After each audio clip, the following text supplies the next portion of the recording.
All right, if you just joined us, it's still Journalist Hangout. I still have Majid Jami right here with us.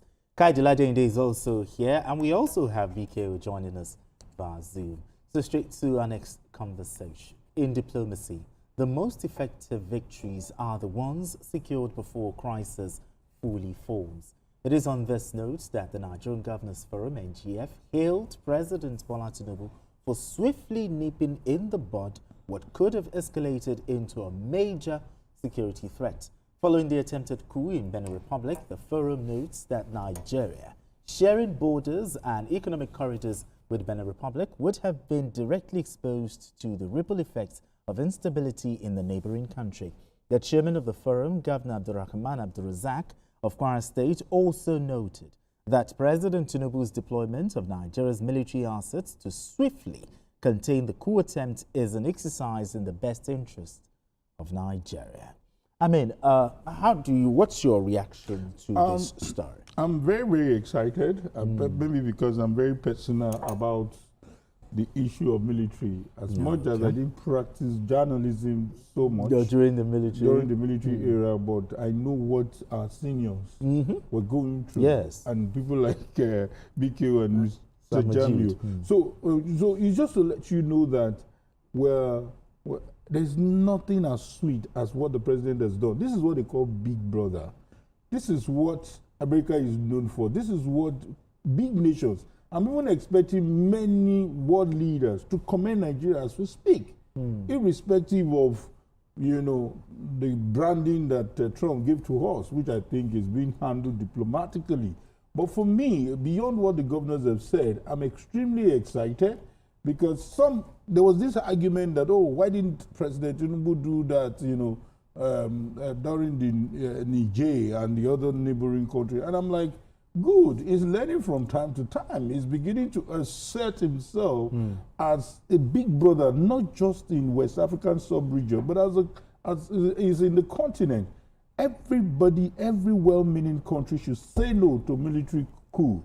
You say no. Let nobody be deceived. We've been told in the past that they always come for intervention. They even call it military intervention. There is nothing intervening about it. These guys are selfish. These guys are self-serving.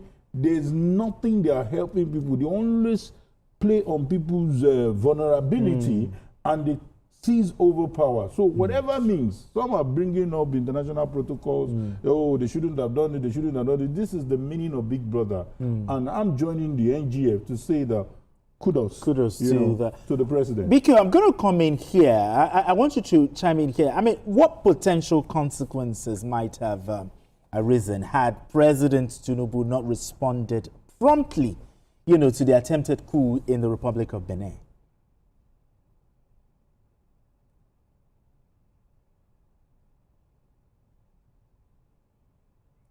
BKO, are you still with us? Yes. Yes. Okay. Did you get my question? I did. Okay. I said that what potential consequences, might have arisen had President Tinubu not responded swiftly to the attempted coup in Republic of Benin? It will have been extremely risky for us as a nation. Because if we face serious violent convulsions in that country, it will spill into Nigeria. It will spill into Nigeria, both through the north and through the south. Because in Kebbi State, we have a border with Benin Republic.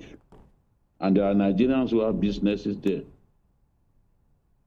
Some have rice farms, even in Benin Republic. I know the former governor of Kebbi State, Alero, has a big rice farm there. Nigerians have investment there. That is a country that its economy depends heavily on Nigeria. So if there's a humanitarian crisis arising from struggle for power in that country, or resistance that people put up against the military, it will spill into our country and we won't be able to handle the kind of humanitarian crisis that will result from that. We have our own internal humanitarian crisis, IDPs here and there, as a result of the activities of terrorists and bandits. So it made sense for the president to do what he did. And our country has always been a pillar of support for other democratic entities around us. Remember how President Obasanjo put the president of Sao Tome and Principe in his aircraft and took him back to office. Yeah. That was a coup against him. And President Obasanjo said, no way, I'm not going to allow this to happen. He put him in his aircraft and took him back home. And he regained his position. Yeah, remember even the rebellion in Tanganyika in 1964, as Tanzania was then known. Yeah, Julius Nyerere. It was Nigerian forces that quelled it. Remember also Tejankaba of Sierra Leone. Nigerian troops literally carried Tejankaba on their back. So Nigeria has always played this kind of role on the continent. And Mr. President Bola Tinubu simply did what was expected of him, because look, nobody knows the extent to which that crisis, look at the crisis in Mali, for example. Nobody knows when it will end. Look at the civil war in Chad. Nigeria has had its own fair share of it. Look at the Niger Republic, that I've always described as a failed state. Do you know the extent to which non-state actors in Niger Republic are coming into Nigeria to create problems? Because they cannot police their country. Okay. Large expanse of land in Niger Republic, unpoliced. Gunmen running rampant in that failed state. All right. Okay. So this is the thing. We and for us, we can't even compare this to Niger Republic. What happened at that time? Yes.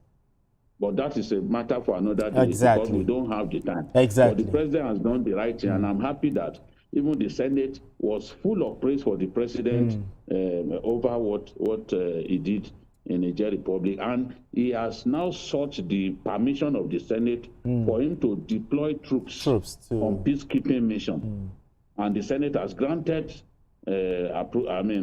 permission for him to deploy Nigerian troops. We've always played this role. We played it in Liberia, played it in Sierra Leone, played it in Angola, played it in Lebanon. We've always played this role. All right then.